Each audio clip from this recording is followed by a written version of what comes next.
السلام علیکم بچوں، ہماری آج کی کہانی کا عنوان ہے خرگوش اور کچھوا۔ پیارے بچوں، کسی جنگل میں ایک کچھوا اور خرگوش رہتے تھے۔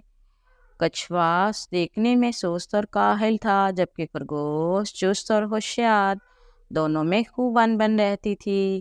ایک دن خرگوش نے کچھوے کو چیلنج کیا کہ وہ اس کے ساتھ ریس لگائے۔ کچھوے نے فوراً حامی بھر لی۔ مقررہ وقت پر کچھوے اور خرگوش کی دوڑ شروع ہو گئی۔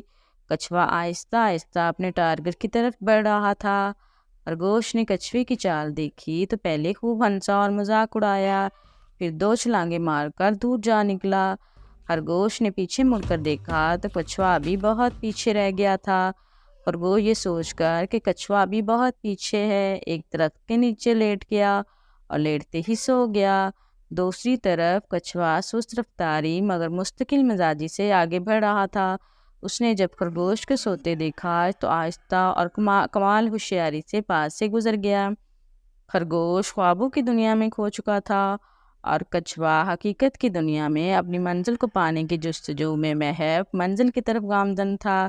کچھوے کی منزل جوں جوں قریب آ رہی تھی تو اس کا انرجی لیول بھی بڑھ رہا تھا اور وہ خوشی خوشی ریس ختم ہونے کے انتظار میں تھا۔ ریس ختم ہونے کے قریب تھی، کچھ کچھوا مقررہ وقت ٹارگٹ سے چند قدم کی دوری پہ تھا۔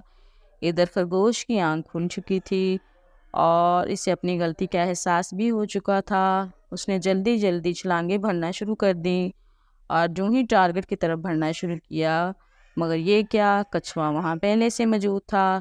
تمام جانور اس سے مبارکباد دے رہے تھے اور خرگوش نظریں جھکائے اپنے متکبر لہجے کو یاد کر کے پچھتا رہا تھا، مگر اب کچھ نہیں ہو سکتا تھا۔